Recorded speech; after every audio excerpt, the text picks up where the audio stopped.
రసోయిలో అందరికీ స్వాగతం సుస్వాగతం. ఈరోజు నేను మీకు ఒక వెరైటీ ములంకాడ దుంపతోని కూర చెప్తాను. ఇది మసాలా కూర, రోటీ చపాతీలోకి చాలా చాలా బాగుంటుంది ఇది. మరి ఇది ఎలా చేస్తారో రండి. దీనికోసం ఏమిటి కావాలో చెప్తాను.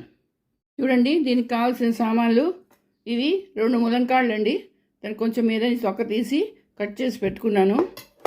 అలాగే ఒక పెద్ద దుంప, అది కూడా తొక్క తీసి పొడుగ్గా కట్ చేసి పెట్టుకున్నాను. 3 టమాటాలు, ఇవి కొంచెం సన్నగా తరుక్కోవాలి. గరం మసాలా, పసుపు, ధనియాల పౌడరు, మిరపకాయల పౌడరు, అమ్చూరు, వెల్లుల్లిపాయలు, పచ్చిమిరపకాయలు, అల్లం, నూనె, ఉప్పు. ఇవేనండి దీనికి కావాల్సింది. రండి, ఇది ఎలా చేస్తారో చెప్తాను. ఒక మిక్సీ జార్ తీసుకున్నాను. అందులోని ఈ టమాటాలు, అల్లం, కొంచెం అల్లం, 3 పచ్చిమిరపకాయలు, వెల్లుల్లిపాయలు, ఇవి గ్రైండ్ చేసుకొని పెట్టుకోవాలి. ఇలా పేస్ట్ చేసుకొని పెట్టుకోవాలి. ఇప్పుడు ఒక బౌల్ తీసుకున్నాను. అందులోని 1 చెంచా కారం గుండ, చెంచా గరం మసాలా, పసుపు, ధనియాల పౌడరు, 2 చెంచాలు ధనియాల పౌడర్ వేయాలండి. తర్వాత అమ్చూరు, ఉప్పు తగినంత వేసుకోవచ్చు. నేను 1 చెంచా వేసాను, తర్వాత చూసుకొని వేసుకోవచ్చు. ఇవన్నీ కొంచెం వాటర్ వేసి కలుపుకోవాలి. ఒక పేస్ట్ తయారు చేయాలి దీనికి. చూడండి, ఇలా పేస్ట్ చేసుకొని పక్కన పెట్టుకోవాలి.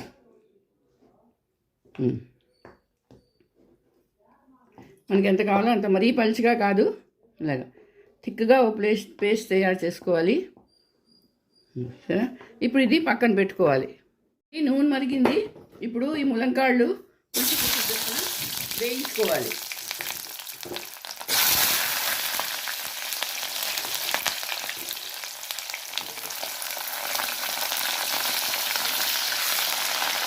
మొత్తం కాదు, 70-80% వేయించుకోవాలండి ఇది.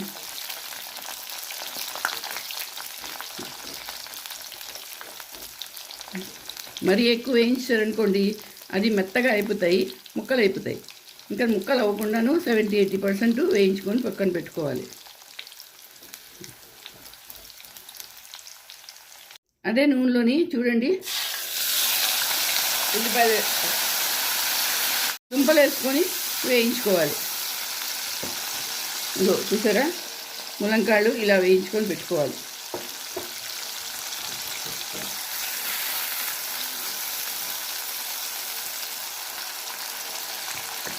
ఇవి కూడా మొత్తం కుక్ చేయకూడదండి, 80% వరకు వేయించుకొని పెట్టుకోవాలి.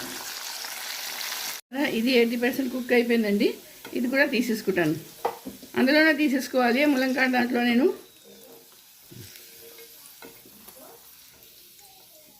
ఇప్పుడు ఈ మసాలా, ఈ నూనె ఉన్నది కదా, ఈ నూనెలో ఇందాక నేను పేస్ట్ చేసి పెట్టుకున్నాను టమాటా పేస్టు, ఇది వెయ్యాలి.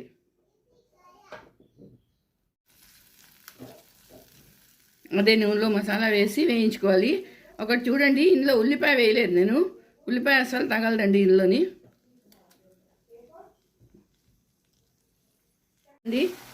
టమాటాలు సగం అయిపోయి, ఇప్పుడు ఇందాక చేసి మసాలా చేశాను కదా పేస్టు, అది ఇందులో వేసేయాలి.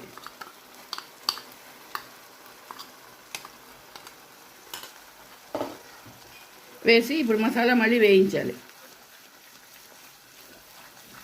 ఇది దగ్గర అయిపోతుందండి, మసాలా వేగమే అయిపోతుంది. ఇలా చేస్తే మసాలా మాడకుండా చక్కగా మసాలా వేగుతుంది. నూనె బయటకు వచ్చే వరకు మసాలా వేయించాలండి. చూడండి, మసాలా వేగిపోయింది, నూనె వదిలేసింది. ఇప్పుడు ఈ దుంపలు, ములక్కాళ్ళు ఇవి వేసుకోవాలి. వేసుకొని కలపాలండి. చూడండి,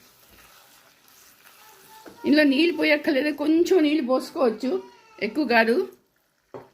ఒక 2 నిమిషాలు మూత పెట్టుకొని ఉడికించాలి. మూత తీసి చూస్తాను. చూడండి, కూర రెడీ అయిపోయింది. చూసారా, ఇదో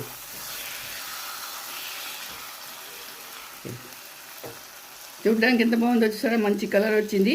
ఇప్పుడు దీన్ని నేను బౌల్లోకి తీసుకుంటాను. రండి, కూర అయిపోయింది. దీని మీద ఇప్పుడు నేను కొంచెం కొత్తిమీర వేసుకుంటున్నాను. చూడండి ఎంత బాగుందో ఈ కూర. మరి మీరందరూ చేసుకోండి, అందరికీ చేసి పెట్టండి. అలాగే నా వీడియో నచ్చితే తప్పకుండా సబ్స్క్రైబ్ చేయండి, లైక్ షేర్ కూడా చేయండి. మళ్ళీ ఇంకో వీడియోతో కలుస్తాను. అంతవరకు సెలవు.